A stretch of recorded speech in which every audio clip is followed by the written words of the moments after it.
Amados irmãos e irmãs, de coração vos dou as boas-vindas no precioso nome do nosso Senhor Jesus Cristo para esse culto a Deus no domingo de manhã. Também a todos vocês que estão ligados via internet, também nós vos saudamos de coração. Eu tenho saudações a serem passadas diretamente antes da reunião. Por um lado, saudações de Grotno, nosso irmão Walter, que é também diácono aqui na congregação, está lá presente. A congregação envia saudações. Nós passamos saudações também de volta e saudações a você também, amado irmão Walter. Nos alegraremos quando você estiver de volta novamente. Também saudações, irmão Paul Nyagi e os irmãos do Quênia. E também do irmão Fuentes e dos irmãos de Cuba.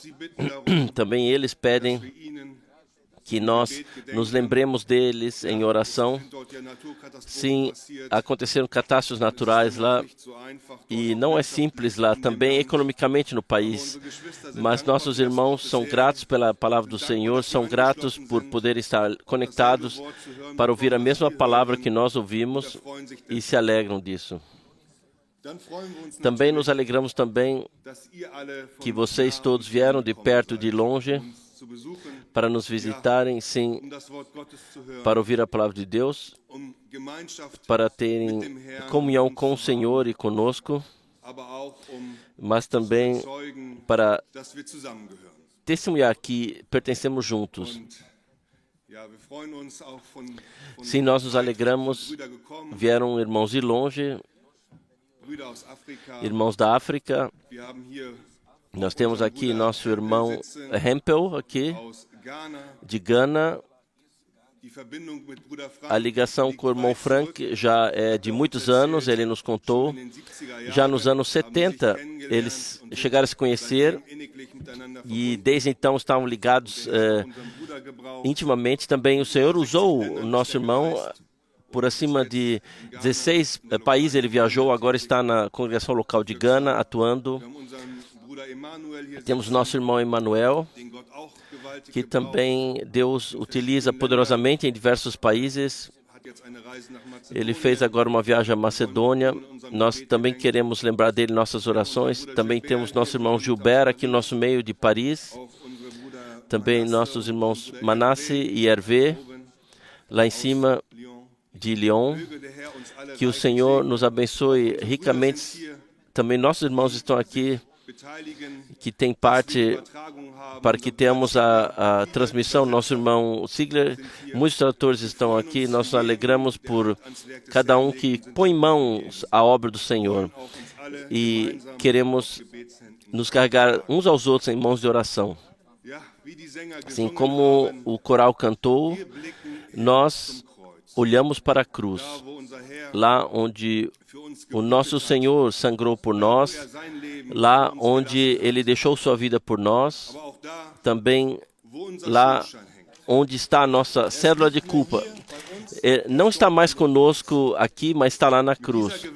Com essa convicção, nós podemos todos os dias ir a cada dia de novo e ser gratos ao Senhor por Ele nos ter vivificado e podemos confiar nele. Nós somos gratos por ontem à noite, pela palavra de Deus que ouvimos. E deixe-me responder apenas com uma passagem bíblica que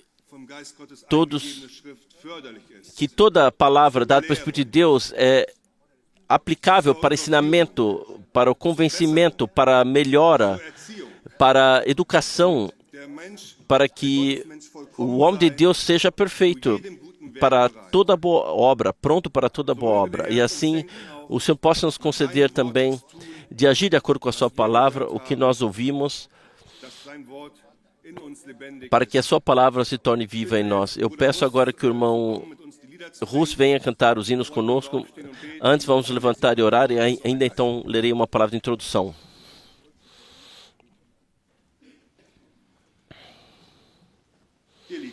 Amado Senhor, eterno fiel Deus, juntos nós chegamos com gratidão diante da Tua face, Te agradecemos pelo Gólgota, te agradecemos pela palavra da cruz. É um poder de Deus. Nós nos mantemos firmes nessa palavra da vida. Nós te agradecemos por podermos aceitá-la, por tu ter nos visitado com graça nesse tempo e por esse também ser um dia que tu fizesse para nós. Quando podemos estar debaixo da tua palavra, quando podemos estar na tua presença, onde tu queres agir em nós, confirmar a tua palavra em nós. Senhor, nós colocamos essa reunião nas tuas mãos. Abençoa-nos, por favor, da riqueza da tua graça. Abençoe todos que estão ligados mundialmente. Prepara-nos por meio de tua palavra. Não nos deixa partir daqui como viemos, mas atue o que te é agradável em nós. Que a tua vontade aconteça nessa manhã. Nós colocamos essa reunião nas tuas mãos e pedimos por tua bênção, no santo nome de Jesus. Amém.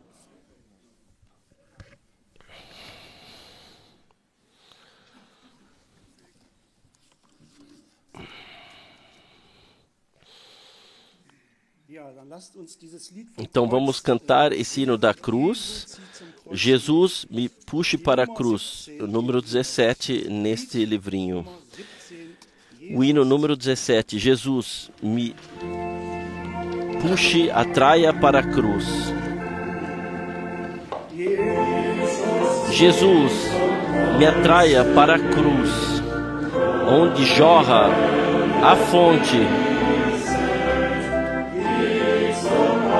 que jorra lá para a salvação do pecador, jorra livremente. Lá para a cruz, lá para a cruz, seja todo o meu anseio, até que uma vez eu esteja diante do trono de Deus em triunfo.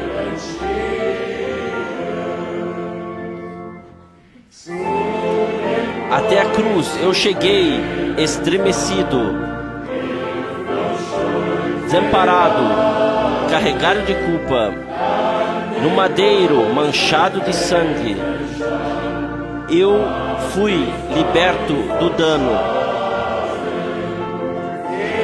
Lá para a cruz, lá para a cruz,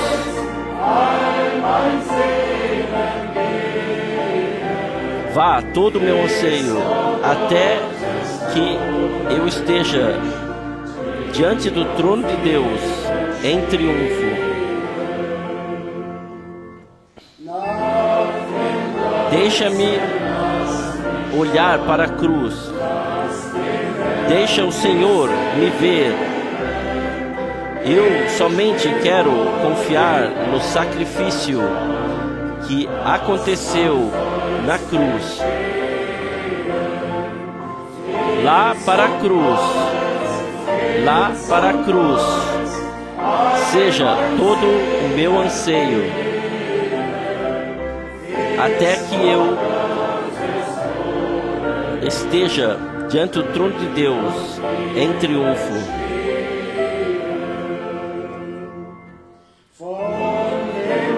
Eu glorio a cruz, eu ouso na cruz, e a coroa espera por mim, se eu carrego a cruz. Lá para a cruz, lá para a cruz, seja todo o meu anseio, até que eu esteja diante do trono de Deus em triunfo. Lá para a cruz, lá para a cruz, seja todo o meu anseio, até que eu esteja diante do trono de Deus em triunfo.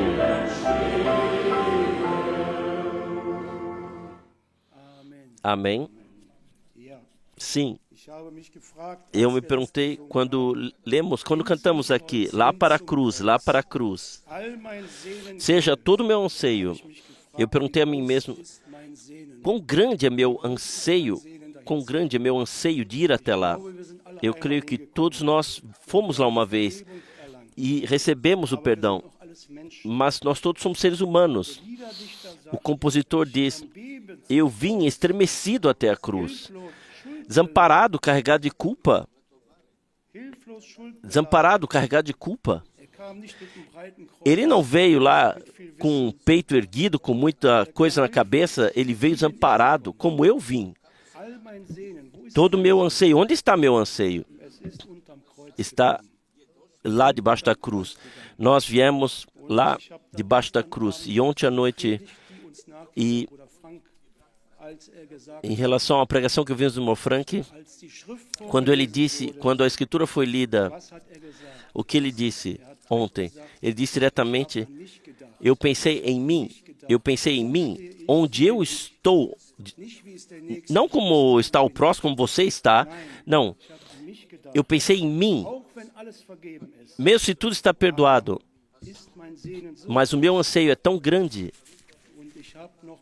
e eu ainda achei deficiências em mim, irmãos, eu admito, eu não sou digno de estar aqui em pé, eu sou uma criação pobre, miserável, mas quando sou um chamado, então eu venho cantar. Mas isso me atingiu de tal forma que o irmão Frank e também o irmão Branham, nas suas pregações, sempre repetiu e disse, onde eu estou diante de ti? O meu anseio é tão grande. Nós viemos uma vez, eu recebi perdão, vocês também, mas nós somos seres humanos. Por isso, vamos cantar como segundo hino, eu preciso de ti o tempo todo. Eu preciso de ti o tempo todo. Número 18.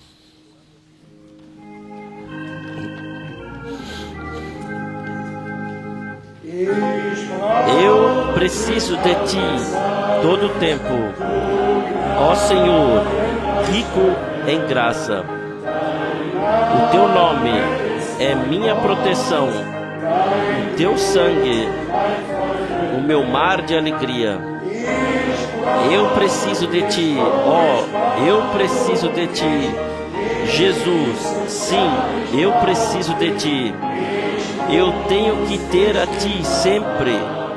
Senhor, abençoa-me.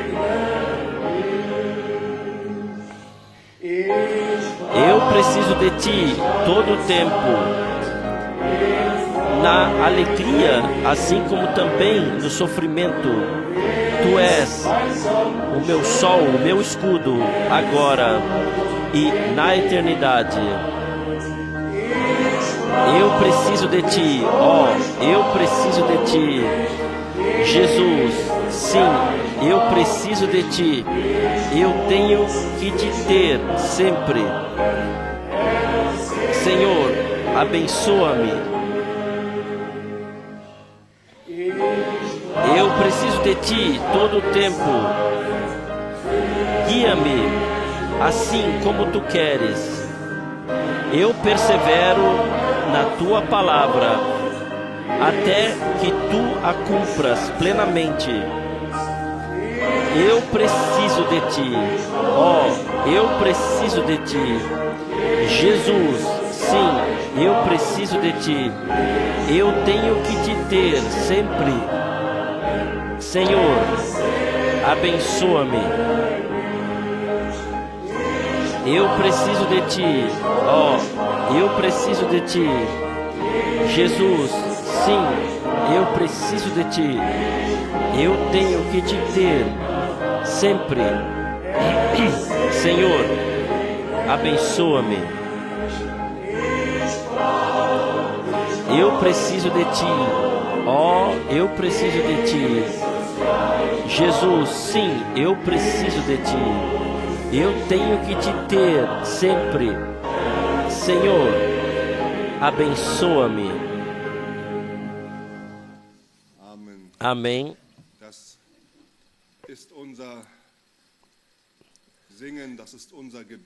Essa é a nossa oração, é o nosso cantar. Nós precisamos do Senhor. O bom é que o Senhor disse, eu estou convosco todos os dias, até o fim do mundo. Nós precisamos dele o tempo todo, mas ele não está longe, ele está conosco todos os dias. Há uma ligação íntima que nós recebemos do Senhor.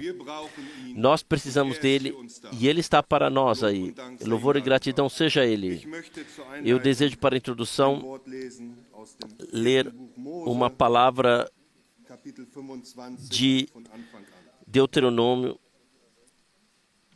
21,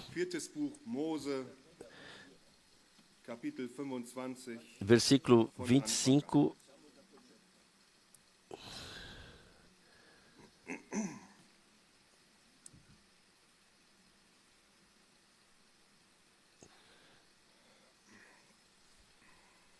Números 25:1.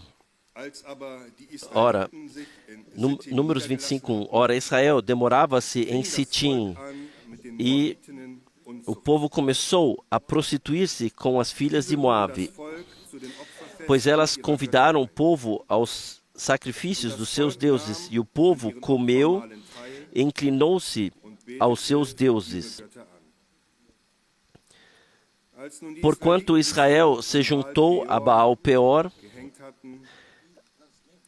a ira do Senhor acendeu-se contra ele.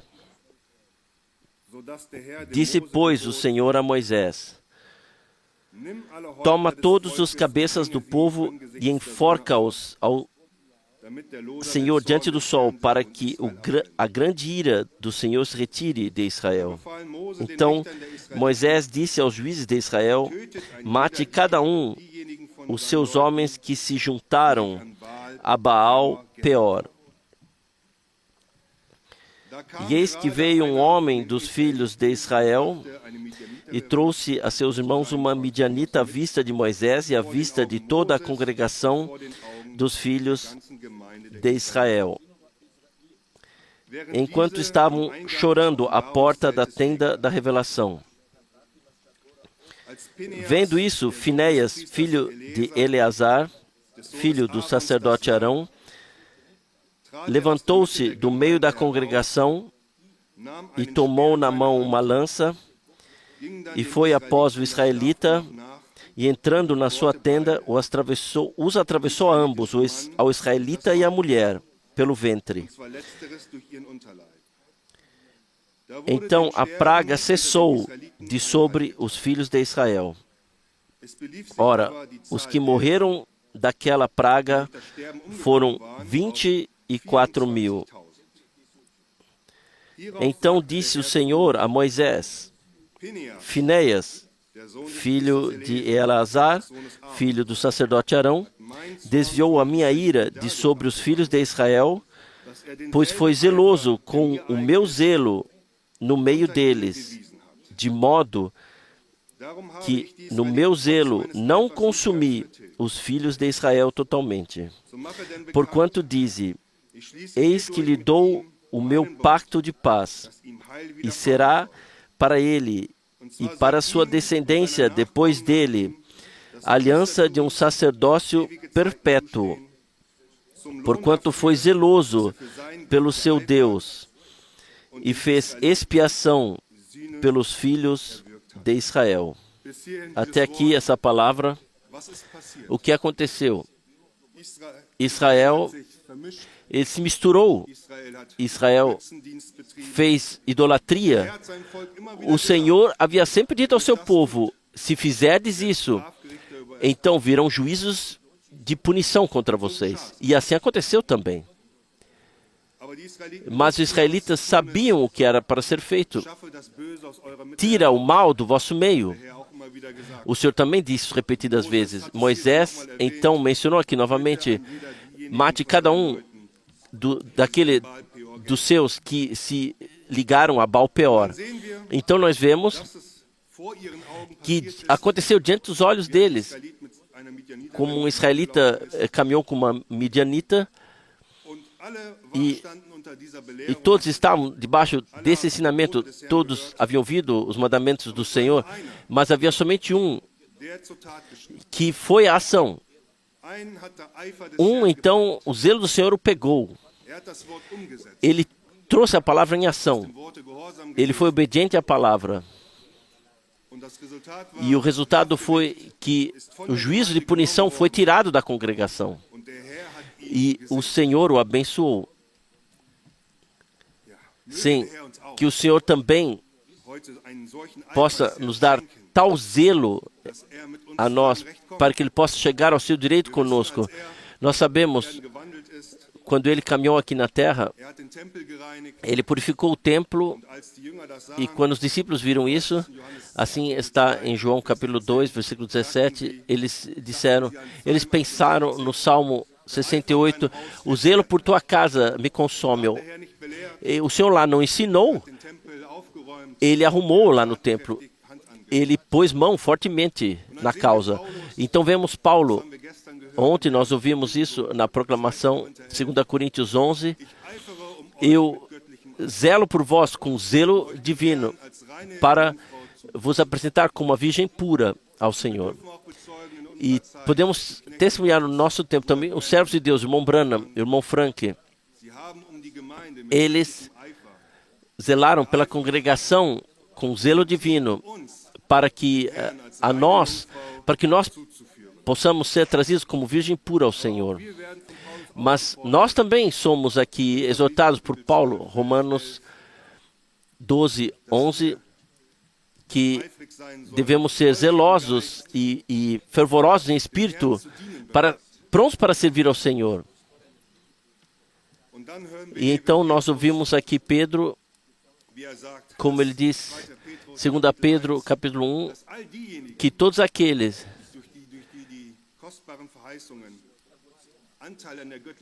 que pelas promessas preciosas têm parte da natureza divina, todos aqueles, ele diz, que com a aplicação de todo zelo, nós devemos aplicar as virtudes à fé, e na virtude o conhecimento,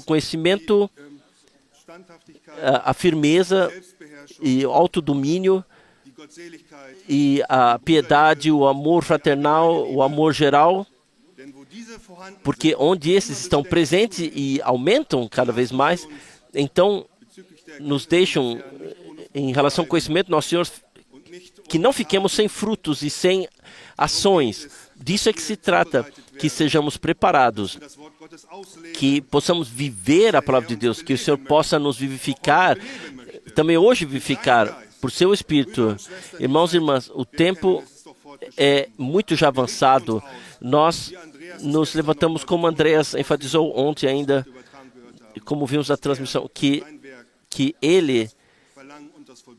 Ele conceda o querer e o cumprir, e que Ele possa cumprir a sua obra vitoriosamente em nós, que Ele possa nos conceder graça a nós, nos vivificar, nos dar essa dinâmica, esse zelo agir em nós. Vamos nos levantar e colocar a reunião diante do Senhor.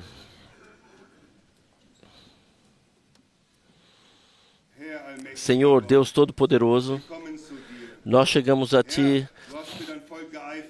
Senhor, Tu tivesse zelo por Teu povo. Na cruz do Gólgota, Tu alcançaste a vitória para nós. E nessa vitória podemos viver, nós podemos Te agradecer que Tu nos vivificaste contigo, que pelas preciosas promessas nós recebemos parte na natureza divina. Senhor, Tu nos concedeste ensinamento, Tu nos colocaste a Tua palavra no coração. Senhor, nós Te pedimos, vivifica a Tua obra, vivifica-nos, que Tu possas nos dar esse zelo que Te é agradável, que coloca o Teu braço em movimento, que deixa vir a bênção sobre nós. Senhor, nós não olhamos para nós mesmos, nós olhamos a Ti, ao Todo-Poderoso, ao vivo Deus, que nos deu uma palavra viva nesse tempo, o maná precioso, e pedimos a Ti, atue em nós aquilo que Te é agradável.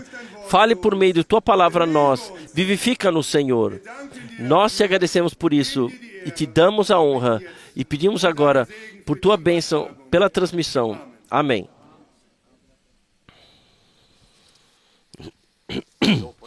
Louvor e gratidão seja ao Senhor por Sua graça, por Sua fidelidade.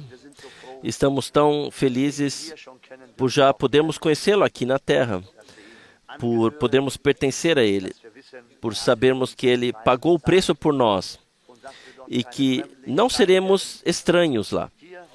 Talvez tenhamos aqui nos tornados estranhos. Depois de talvez tenhamos rompido com o mundo e tenhamos aceitado a ele, então isso é estranho para as pessoas e nos tornamos estranhos aqui. E às vezes podemos até ser rejeitados ou evitados pelas pessoas ou mal compreendidos. Mas nós sabemos uma coisa: nada pode nos deter, porque sabemos quem nos redimiu, sabemos quem nos libertou, sabemos quem nos chamou, quem nos atraiu para si. E é por isso que podemos concordar com esse compositor. Há um lar na luz celestial, preparado por meu Salvador. Certamente, esse lar está preparado ali. E o nosso Senhor disse: vou preparar-vos lugar e voltarei para recebê-los junto comigo. E não seremos estranhos lá. Que graça que nós podemos estar lá. Nós ansiamos por isso, nós queremos estar lá.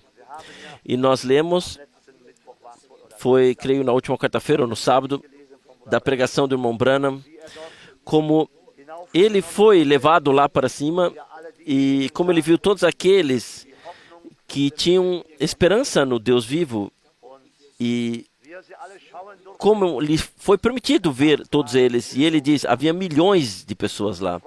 E a alegria era muito grande. Irmãos e irmãs, haverá grande alegria quando os redimidos estiverem juntos com os redimidos, com o Redentor. Não podemos sequer imaginar ou pensar como será, mas será algo maravilhoso. Por todas essas tribulações pelas quais temos que passar, não valerão a pena em relação àquilo que nos espera na glória. Lá algo foi preparado para nós. Eu gostaria de ler uma palavra do Salmo 95 antes da oração e antes da oração conjunta. Então o irmão Frank pode se ajuntar à palavra. Talvez possamos ler o Salmo 95. É um salmo tão precioso e muito conhecido por todos nós. Mas o chamado se dirige a nós aqui e talvez a todos os crentes ao longo de todos os tempos. Vinde, regozijemo-nos no Senhor, exultemos de alegria a rocha da nossa salvação.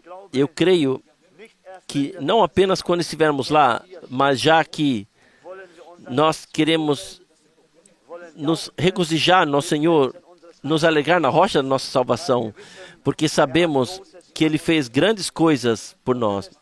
E se os redimidos não fizeram, quem o fará? Mas nós podemos fazer isso, e é por isso que nos reunimos sempre. Não nos apresentemos diante dele com queixas, nem com gemidos, nem com lamentações, mas aqui está escrito, apresentemos diante dele com ações de graças. E é isso que nós queremos fazer, amados. Sim, vir com gratidão diante da sua presença, com canções de louvor, porque o Senhor é Deus grande e Rei grande acima de todos os deuses. Nas suas mãos estão as profundezas da terra e as alturas dos montes são suas. Seu é o mar, pois Ele o fez, e as suas mãos formaram a terra seca. E vemos com os nossos olhos. Está escrito, de fato é realidade. O que a palavra diz está plenamente certo. Ó, vinde, adoremos e prostremo-nos, ajoelhemos diante do Senhor que nos criou, porque Ele é nosso Deus, e nós, povo do seu pasto, e ovelhas que Ele conduz. Oxalá que hoje ouvisseis a sua voz. Não endureçais o vosso coração, como em Meribá, como no dia de Massá, no deserto, quando vossos pais me tentaram, me provaram e viram a minha obra. Durante 40 anos estive irritado com aquela geração e disse, é um povo que erra de coração e não conhece os meus caminhos. Por isso jurei na minha ira, eles não entrarão no meu descanso. Talvez eu queira ler ainda de Hebreus 3, a partir do versículo 7, pelo que, como diz o Espírito Santo, hoje, se ouvirdes a sua voz, não endureçais os vossos corações, como na provocação, no dia da tentação no deserto, onde vossos pais me tentaram, pondo-me à prova, e viram por 40 anos as minhas obras. Por isso, me indignei contra esta geração e disse, estes sempre erram em seu coração e não chegaram a conhecer os meus caminhos. Assim jurei na minha ira, não entrarão no meu descanso. Vede, irmãos, que nunca se ache em qualquer de vós um perverso coração de incredulidade para se apartar do Deus vivo. Antes, exortai-vos uns aos outros todos os dias, durante o tempo que se chama hoje, para que nenhum de vós se endureça pelo engano do pecado. Porque nos temos tornado participantes de Cristo, se é que guardamos firme até o fim a nossa confiança inicial. Enquanto se diz, hoje, se ouvirdes a sua voz, não endureçais os vossos corações, como na provocação, pois quais os que, tendo-a ouvido, o provocaram, não foram, porventura, todos os que saíram do Egito por meio de Moisés? E contra quem se indicou por 40 anos? Não foi, porventura, contra os que pecaram, cujos corpos caíram no deserto? E a quem jurou que não entrariam no seu descanso, senão aos que foram desobedientes? E vemos que não puderam entrar por causa da incredulidade. Até aqui, esta santa e preciosa palavra de Deus. Vamos nos levantar para a oração conjunta. Fiel Deus, nós te agradecemos do fundo do nosso coração por este dia da graça e por esta hora da graça, que mais uma vez podemos nos reunir aqui para ouvir juntos a tua palavra. Nós pedimos que tu nos conceda graça para não endurecermos o coração quando tu falas conosco por meio da tua preciosa e santa palavra. Como naquela época, tu deste a promessa de que eles veriam a terra prometida, mas eles jogaram a promessa ao vento. Endureceram seu coração e não creram, ó Senhor. Fiel Deus, nós te pedimos, nos conceda graça nesses dias, para que não endureçamos nosso coração, para que prestemos atenção à tua palavra, para que cumpramos suas promessas, para que saibamos que tu não falaste em vão, que tu não falaste palavras vazias, mas, Senhor, sabemos que tuas palavras são verdadeiras e certas. Fiel Deus, foram aqueles a quem tu conduziste para fora com mão poderosa. Fiel Deus, também nos nossos dias, tu conduziste com mão poderosa, chamaste com voz poderosa. Mas, meu Deus, conceda-nos graça para que não queiramos endurecer nossos corações, que não queiramos rejeitar a sua voz, que não sigamos nosso próprio caminho, que não sejamos vítimas de nossos próprios pensamentos, Senhor. Tenha misericórdia, ó Deus. Senhor, nós vemos, aconteceu assim naqueles dias, que tu possas conceder graça para que nesses dias possa ser diferente, para que quando ouvimos a tua voz, possamos abrir os nossos corações e receber a tua palavra. Fiel Deus, conceda-me graça. Conceda graça a todas as pessoas que ouviram a tua palavra em nossos dias. Senhor, nós sabemos que o inimigo foi capaz de enganá-los de tudo isso naqueles dias. Também os nossos dias, o inimigo está se esforçando, Senhor, para colocar em dúvida a Tua palavra, ao Teu povo e tudo mais, Senhor. Mas, Senhor, Tu queiras ajudar e queiras conceder graça também nesta noite, Senhor. Enquanto estivermos reunidos aqui no Teu maravilhoso e glorioso nome de Jesus, conceda graça para ouvir e também conceda graça para o falar. E também nos conceda corações abertos para que possamos louvar o Teu nome e nos alegrar e regozijar a Ti, Senhor, e lhe dar a gratidão e louvor por tudo. No nome de Jesus. Aleluia. Amém. Amém. Nós nos sentamos. Hoje, também não quero ficar aqui na frente, a menos que tenhamos realmente perguntas boas. Hoje deve ser uma hora de estudo bíblico. Sim. Louvor e gratidão seja ao Senhor.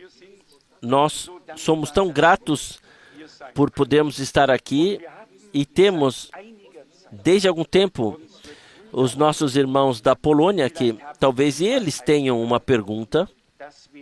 Seria muito importante saber se há perguntas. E eu espero que, de fato, hoje à noite, boas perguntas assim, não sem sentido, perguntas de alguma coisa de longe lá, mas perguntas que dizem respeito a todos nós, perguntas bíblicas, para que não apenas preguemos, mas também cheguemos a saber onde o sapato nos aperta. Temos perguntas? Sim, por favor. A pergunta se refere à pregação de domingo de manhã e ao que indica que o jarro de óleo, que também é carregada na mão, o jarro de óleo, que as virgens também levaram consigo. Então, a pergunta é, qual é o significado dos jarros descritos em Mateus 25, que fazem a diferença entre as virgens prudentes e as nécias ou tolas? Essa é a pergunta. Essa é a pergunta mais difícil que sequer pode ser feita. E, irmão Helmut, eu vou dizer por quê.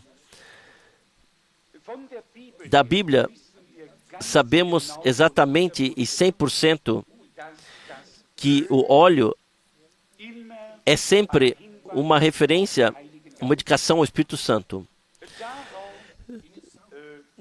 Nós não somos os únicos que sabemos isso.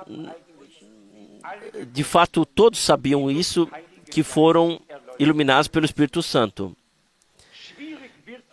Mas se torna difícil agora, quando lemos que as lâmpadas estavam acesas, portanto, já tinham óleo, caso contrário, não poderiam queimar, e depois os jarros de óleo de reserva para enchê-las.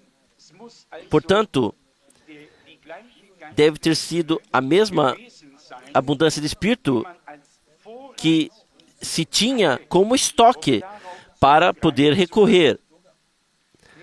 Digamos, agora vamos colocar em questão que uma coisa seria a vivência compartilhada do batismo no Espírito, certo? Então, todas as 10 tiveram, porque eram todas puras, eram todas virgens, todas foram ao encontro do noivo, todas esperavam a vinda do Senhor. Não havia, naquele momento, nenhuma diferença. Somente foi revelado diretamente no momento do retorno do Senhor. Só então, as 5 nécias perceberam que havia escassez. Lá vem outra pergunta. Sim, hoje todos podem colocar perguntas. Irmãos e irmãs, podem fazer perguntas. Irmão Frank, na pregação, o único lugar de adoração, o irmão Branham fala sobre isso e diz que esse óleo esse óleo que flui também significa a palavra que sempre flui viva por meio do Espírito Santo. É isso, nisso queríamos chegar. O Senhor diz, minhas palavras são espírito e são vida. Portanto, não se trata apenas de uma experiência ou de uma vivência, mas de uma vida que precisa ser alimentada e nutrida. A vida do Espírito só pode ser nutrida e alimentada pelo Espírito. Como é claro, como se trata da palavra revelada pelo Espírito, então, sim, estamos seguros quando dizemos que não se trata apenas da vivência do batismo no Espírito, mas que sempre podemos extrair novamente da palavra nos dada a nós pelo Espírito, para que não acabe. Sim, por favor. Irmão Branham também disse na pregação que cada nova palavra que é acrescentada pelo Espírito é um novo vestido da noiva, uma nova peça de adorno, como ele diz, é o adorno da noiva. Sim, basicamente é assim, que uma e a mesma coisa pode ter tantas aplicações diferentes, falando espiritualmente. O Senhor em si mesmo, Ele é vida, Ele é verdade, Ele é o caminho, Ele é a meta, Ele é o Filho do Homem, o Filho de Deus, Rei, sacerdote, profeta. E a palavra é luz, tua palavra é a luz dos meus pés. Lavado no banho de água da palavra, de repente é um banho. Nem só de pão vive o homem, mas de toda palavra que sai da boca de Deus. Então, é alimento.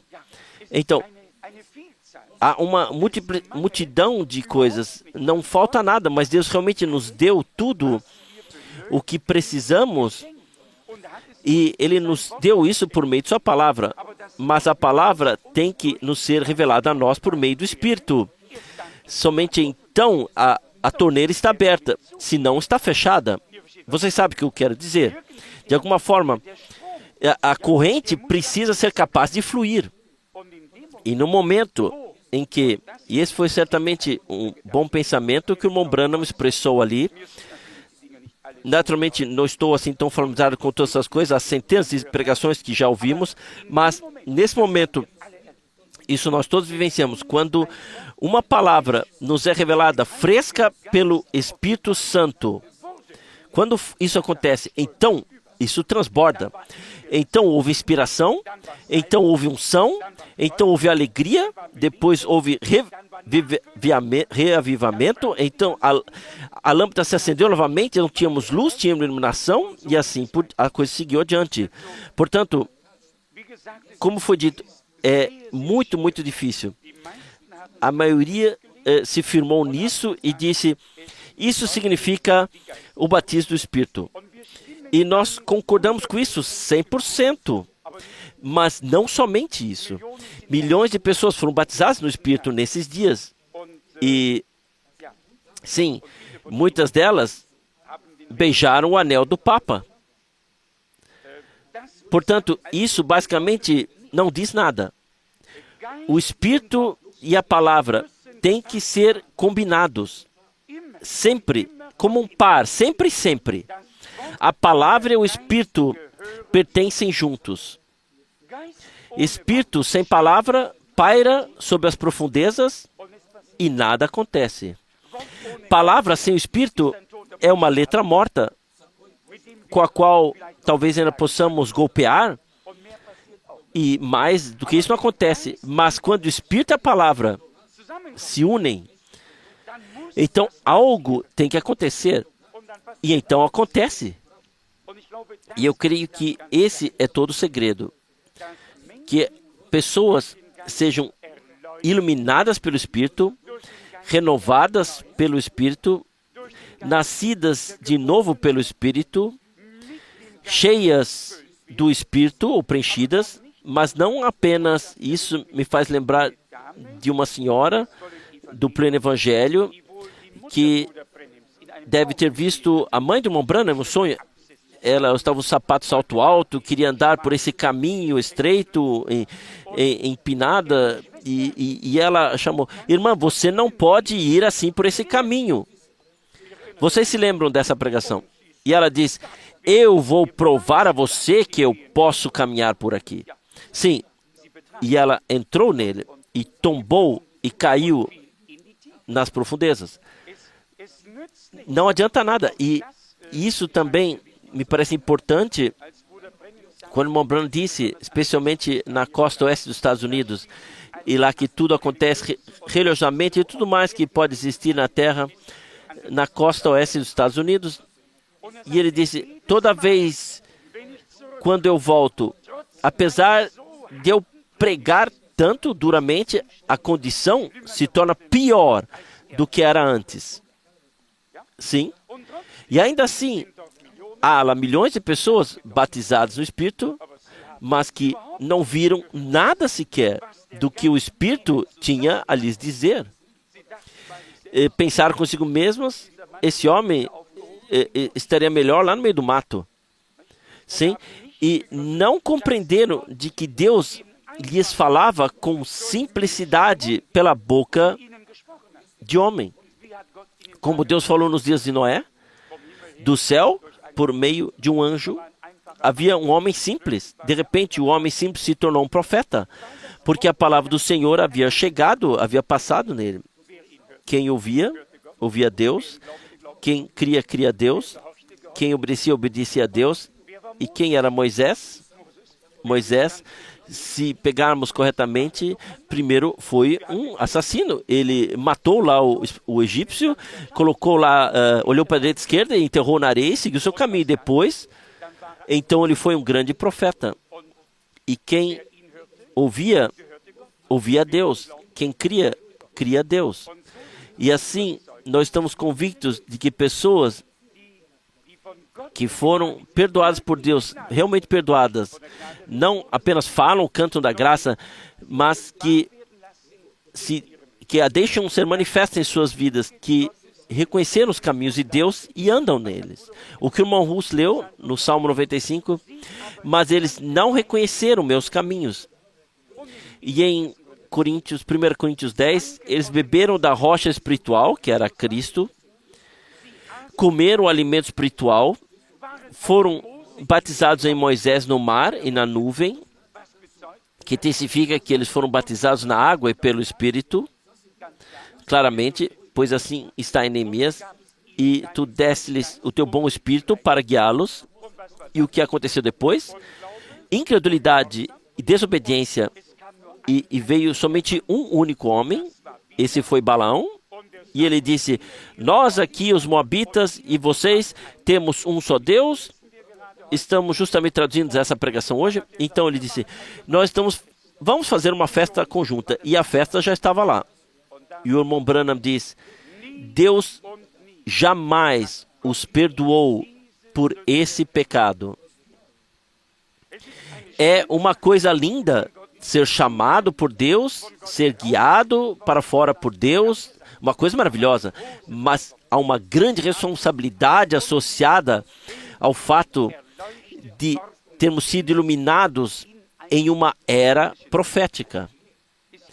Eu não creio que Deus possa ser tão rigoroso em tempos da ignorância.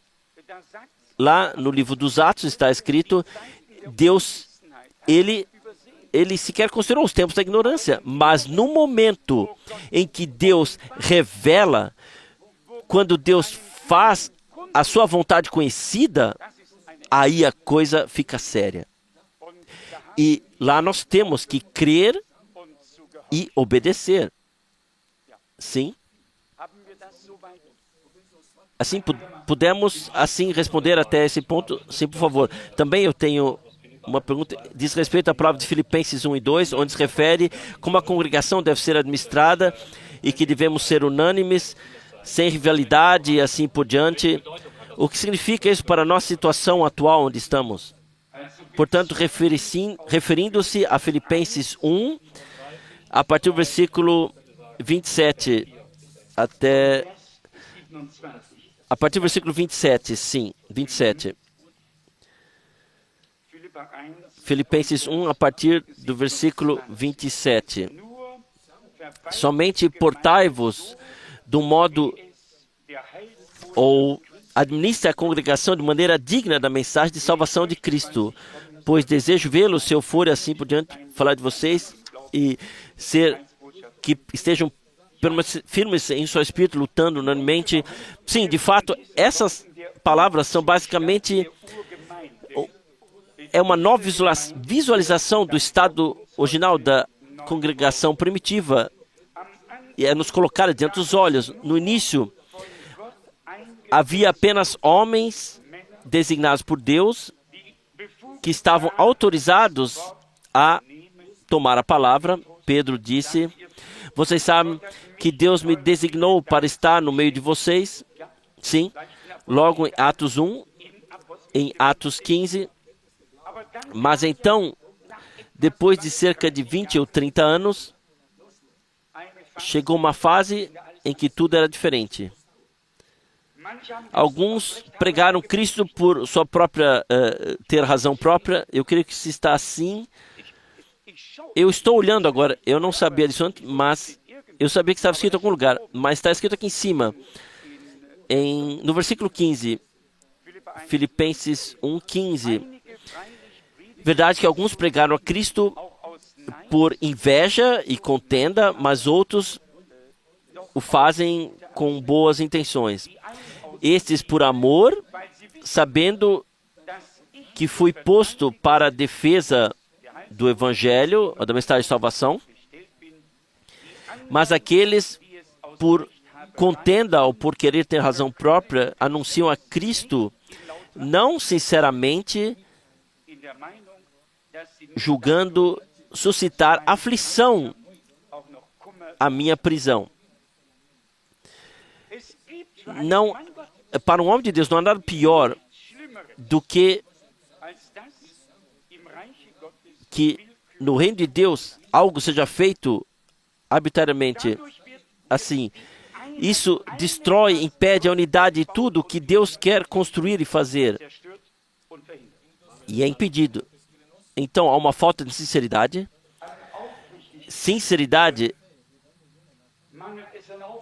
Falta a sinceridade.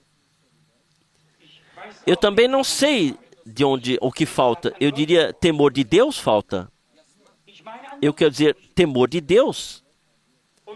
E Deus conhece nosso coração quando vamos aqui na frente. Ele sabe que eu preferia ficar sentado lá do que vir para a frente.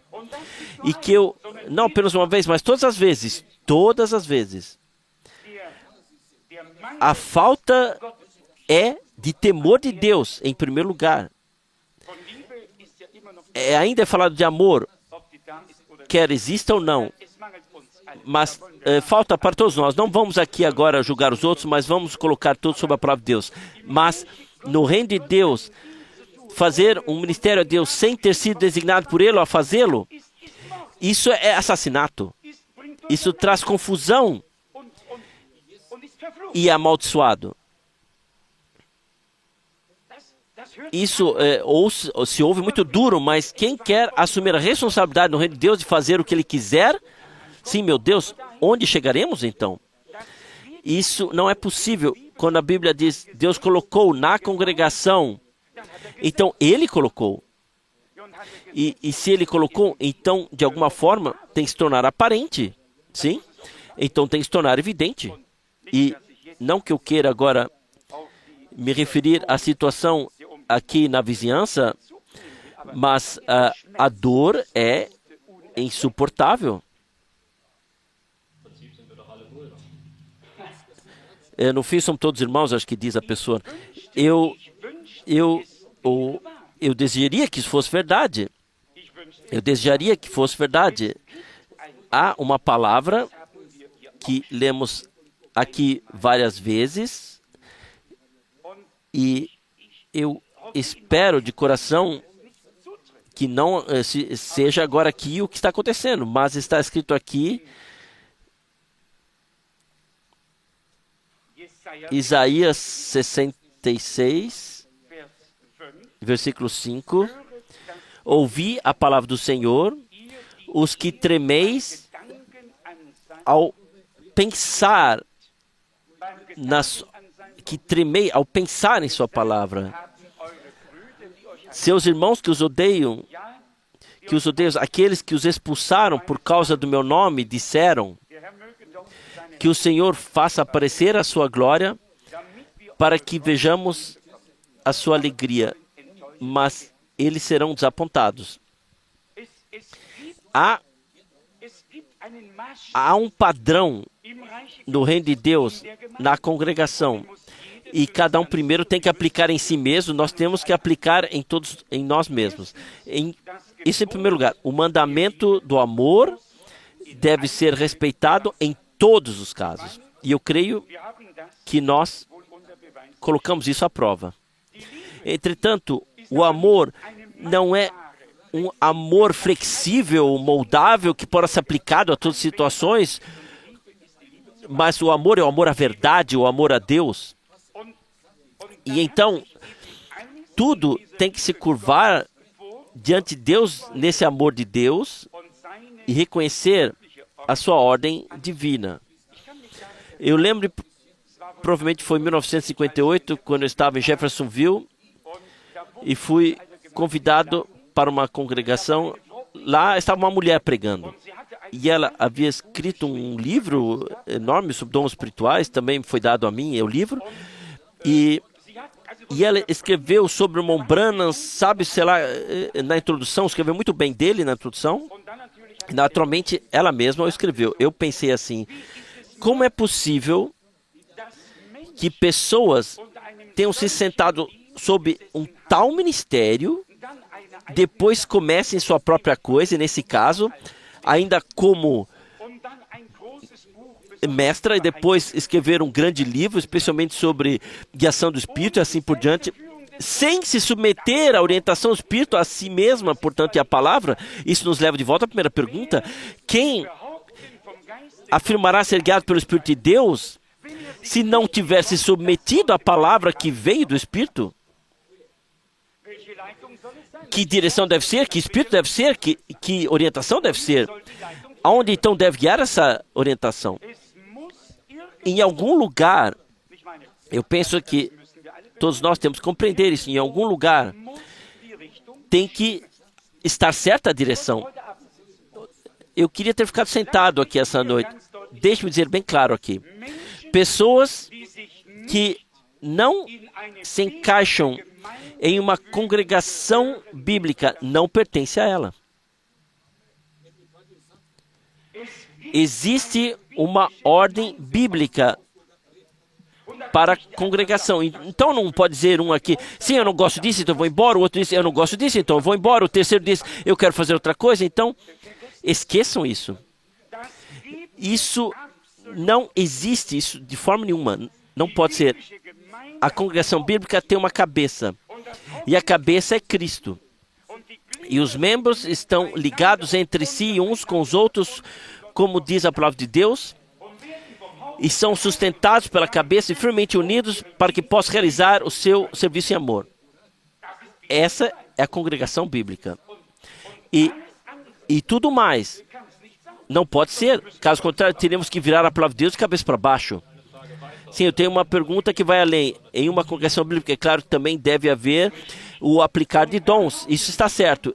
E foi então que fizemos nossas vivências e experiências, e finalmente eu ainda li hoje na ordem da congregação e compreendemos que os dons não deveriam ser simplesmente usados simplesmente aqui e agora, mas diante de Deus em oração antes do início do culto para evitar um dano público. E isso é livre, e nós gostaríamos de enfatizar isso com prazer, que isso deveria ser feito, que irmãos ou irmãs que se sentem interiores compelidos e têm convicção de que possuem dons do Espírito, devem aproveitar essa oportunidade a todo custo. eu creio que faríamos um progresso muito grande com isso. Se todos os que têm um dom espiritual levassem a coisa tão séria, tão a sério como um ancião tem que levar, como um pregador ou qualquer homem de Deus pode levar quando tem ou deve levar quando tem um ministério. Estou me dirigindo agora a todos que têm um dom espiritual ou que têm dons espirituais. Se nós juntos levássemos a causa de Deus tão a sério e a tivessem assim no coração de fato, porque o que o Montbrand diz, ele diz, lá há jovens que não conseguem atravessar. Algo oculto há na vida deles. Eles oram e oram, mas não conseguem. Ele diz, então, apliquem os seus dons, e então algo será revelado para ir até essas pessoas em questão e dizer, ouça, lá que o diabo tem aqui o seu ponto de apoio, então é ajudado, mas essas não são palavras, expressões gerais dadas à congregação.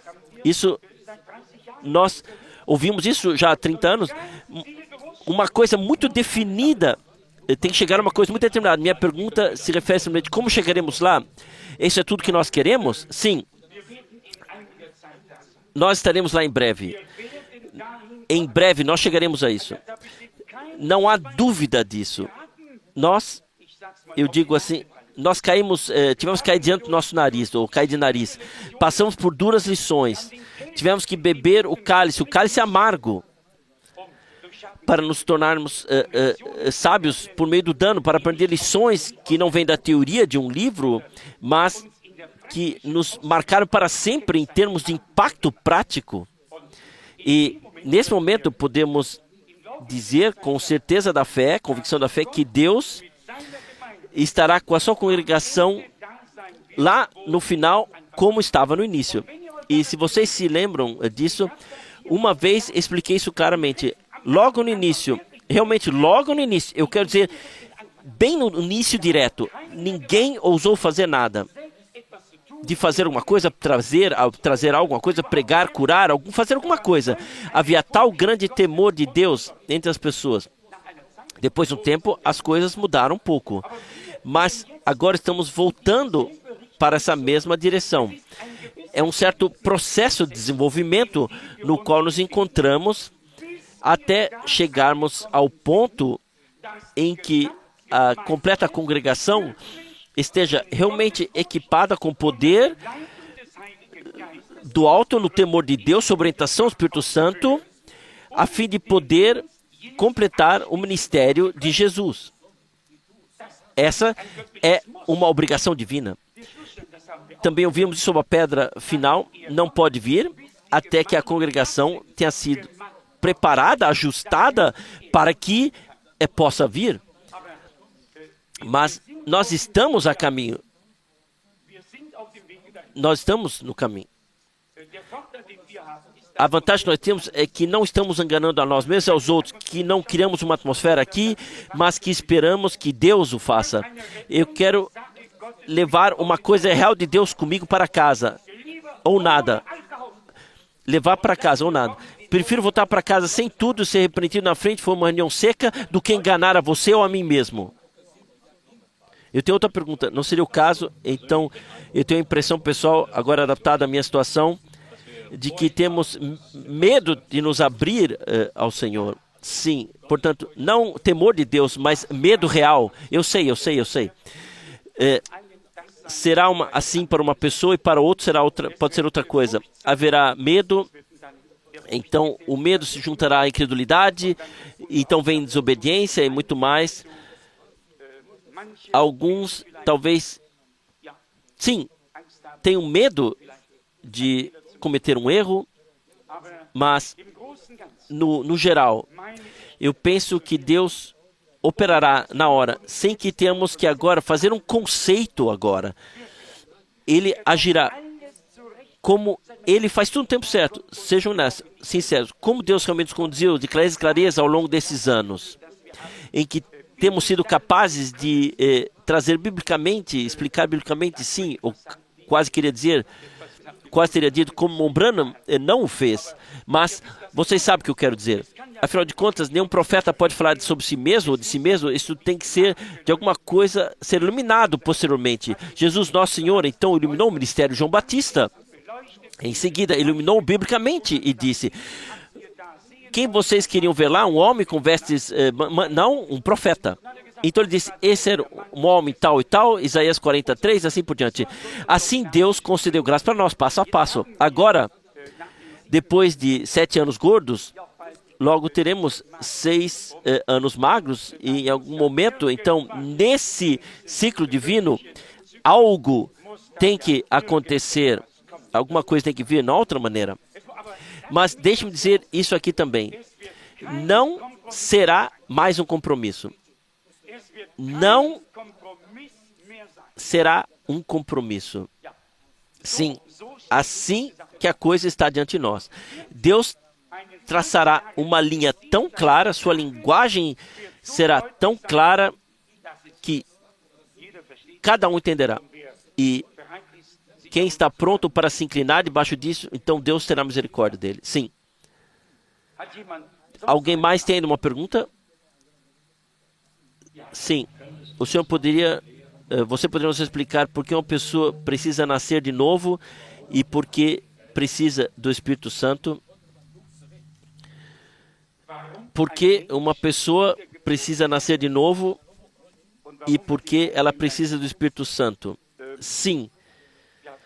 Isso, de fato, podemos explicar em poucas palavras. Sim, assim como o homem nasce nesse mundo para viver aqui, existir aqui, estar aqui, assim ele precisa ser nascido de novo para existir e estar lá.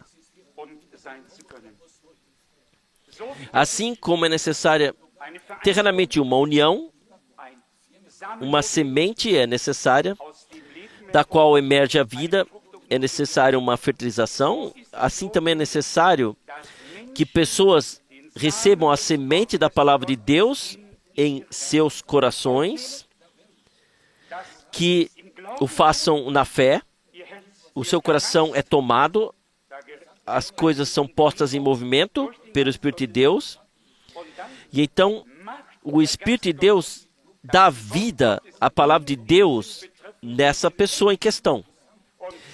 E somente essa vivência vinda de Deus leva ao novo nascimento.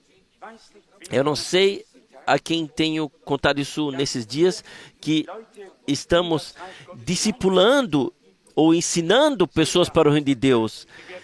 Nós somos pregados para dentro do reino de Deus de todas as formas, pentecostais, a maneira pentecostais, os batistas a sua maneira, e cada um traz ao reino de Deus da sua própria maneira. Então o irmão Branham diz, esses não são filhos de Deus, mas são filhos dos batistas, são filhos da respectiva congregação ou denominação. Eu anseio pelo dia, eu disse isso aqui quando tivemos essa vivência no último domingo do mês, lá na Suíça, na casa onde cerca de 20 pessoas estavam presentes, quando o Espírito de Deus veio sobre pessoas que sabiam somente uma coisa, que deveriam me pedir para entrar em sua casa, e que haveriam mais ou menos 20 pessoas, ninguém havia planejado isso, mas de um momento para o outro, o Espírito de Deus começou a agir. Um começou a orar, uma irmã já estava ajoelhada, a outra, aconteceu algo em toda a sala, e foi uma ação direta do Espírito Santo. E é disso que nós precisamos, não uma introdução intelectual ao reino de Deus, mas uma vivência com Deus, que podemos dizer, eu sei que os meus pecados estão perdoados, eu sei que o meu Redentor vive. Assim como o sol brilha no céu, eu, pecador, obtive o perdão. Que isso se torne uma convicção da fé fundamentada em uma vivência com Deus. E então, naturalmente, é novamente o Espírito que purificou esse recipiente, esse vaso, é o mesmo Espírito com o qual o vaso, então, é preenchido. Mas eu creio que já respondemos também a sua pergunta e também que chegamos ao fim com Filipenses 1 e 2. nós desejamos a nós que Deus torne essa palavra realidade. Que realmente, na congregação do Senhor, nada seja feito por razão própria, como está escrito aqui, não porque queremos fazer, mas a partir de Deus, deixar que Deus faça, esperar e ver o que acontecerá em seguida. Eu creio que eu posso dizer isso com consciência tranquila. Nós tivemos, nesses quase 20 anos, a orientação do Espírito Santo de muitas maneiras. Há uma diferença se pensamos que fomos guiados pelo Espírito de Deus ou se somos capazes de olhar para trás e ver que foi a orientação do Espírito Santo. E por último, não somente queremos, não menos importante, as indicações que vieram de tempos em tempos. Somos gratos a Deus por isso, que de fato no momento estamos, eu vou falar assim, estamos pisando no mesmo passo. Isso não nos tranquiliza. Pelo contrário, nós não nos sentimos bem com isso. No entanto, todas as coisas próprias, o maior e mais amplo programa que eu poderia apresentar a vocês aqui hoje, para o nosso país, para a Europa, para o mundo todo, não seria a resposta. A resposta tem que vir de Deus. E a resposta veio de Deus. Eu posso dizer isso também com confiança? Em abril de 66, ninguém sabia como deveria seguir. E lá foi o irmão Frank, que em Jeffersonville disse o que deveria acontecer. E foi assim que começou, e não de outra forma. E se as coisas, assim, se coisas aconteceram nesse meio tempo, eu não posso mudá-las. Isso me machuca, é um sofrimento, mas nós temos uma democracia e cada um pode fazer o que ele quer. Na verdade, no reino de Deus, não. Isso que nós queríamos enfatizar agora. Se pudermos também levar ao coração o capítulo 2, que uma exortação, um encorajamento à comunhão do Espírito, compaixão sincera, misericórdia sincera, etc. Então, completai a minha alegria que sejais unânimes. Essa unanimidade só pode ser a mente de Jesus Cristo. Não ajuda ninguém se você tiver a mesma mentalidade que eu. Isso não ajuda ninguém. Imagine se todos nós fôssemos ser como você nesse momento. E onde chegaríamos? E que seríamos como outra pessoa. Vamos pegar a pessoa em questão como nosso modelo e nós queremos ser como ela. Não, isso é ser discípulo de pessoas. Nós temos que ter a mesma mente de Jesus Cristo, na outra maneira. E essa mente divina não é uma teoria, ela é real e verdadeiramente dada a nós por meio do Espírito Santo. Mas não apenas por meio do Espírito Santo, como um vocabulário, mas realmente por meio do poder que nos transforma, que nos preenche, que revela a vida de Jesus Cristo em nós, de modo que as suas virtudes possam ser encontradas em nós e por nós.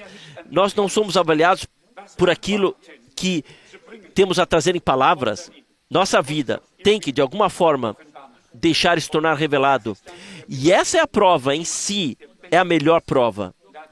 E então o irmão Branham chegou a dizer em um lugar até sobre a ciência cristã, no que diz respeito ao amor, eles têm a maior parte dele. Parece assim. Eles sequer creem em conversão de forma alguma, mas eles se ajudam mutuamente, eles pagam as contas do hospital, ajudam a si mesmos e aos outros. E se eu deixasse queimar meu corpo e desse os meus bens aos pobres, e não tivesse o amor de Deus, trata-se realmente de tudo que é divino. O amor tem que ser divino, não é uma afeição humana. O que eu tenho com você, um bom pressentimento em relação a você, outro não me serve e eu não tenho mais. O que é isso? Aceitai-vos uns aos outros, assim como Deus vos aceitou em Cristo para a glorificação de Deus. Esse é o caminho bíblico. E somente assim, se nós o percorrermos, poderemos alcançar o nosso alvo. Deus possa nos manter em sua palavra até o fim. E se isso for garantido, então Ele nos manterá em sua graça, em sua paz, em seu amor. Quem permanece na palavra, Jesus diz, quem permanece em mim, em quem minhas palavras permanecem, esse é o segredo. E eu creio até hoje que nós ficamos na palavra. E se nós permanecemos na palavra, então permanecemos no Espírito. Talvez ainda não tenha se efetuado em pulos e saltos. Isso ainda pode acontecer quando Deus fizer coisas com as quais nos poderemos alegrar muito. Se uma pessoa que sofre, ouvimos cantar uma música bonita, então ele se esquiva e ele não compreende por que está acontecendo, está ouvindo uma música linda. A Bíblia diz, se alguém sofre, então ore. Se alguém está bem, então cante salmos. Cada um tem que se apresentar na qual ele está, tem que se apresentar assim diante de Deus.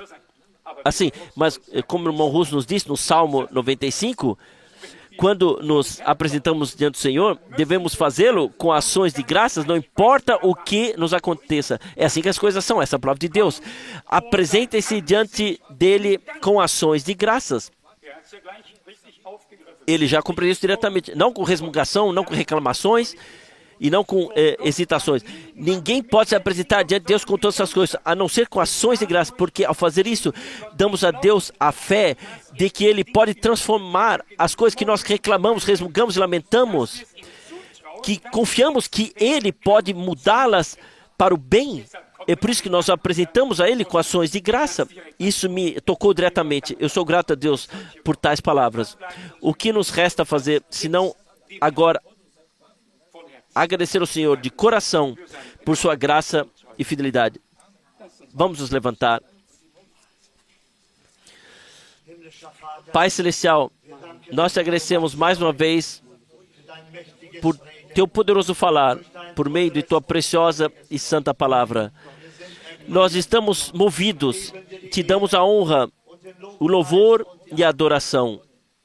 Senhor, tu não mudas a tua palavra, nem a tua mente. Senhor, deixa-nos lembrar-nos, Senhor, como diz a tua palavra, que nós sejamos uma mente só, unidos a ti, até que passemos do crer para o ver. Ó sim, Senhor, também uns com os outros. Senhor, tu conheces nossos corações, conhece os nossos anseios, mas tu tem que fazer tudo, Senhor. Ao teu nome seja da honra, o louvor e a gratidão. No nome de Jesus. Amém. Pai Celestial, eu te agradeço de coração por tua preciosa e santa palavra, pelo Espírito Santo que opera em nós e vivifica a palavra em nós. Até mesmo transforma para uma realidade divina. Senhor, nós te agradecemos por tu nos teres ajudado até aqui e tu continuarás a fazer. Eu te agradeço por teu sangue derramado, por tua palavra e por teu Espírito Santo. Mantenha-nos em tua graça e esteja conosco e com todo o teu povo em todo o mundo. Senhor, deixa definitivamente, de uma vez por todas, o chamado ser ouvido. Deixa o meu povo ir para que me sirva. Senhor, no final, tu o farás e se tornará revelado. Louvado seja o teu santo nome. Amém.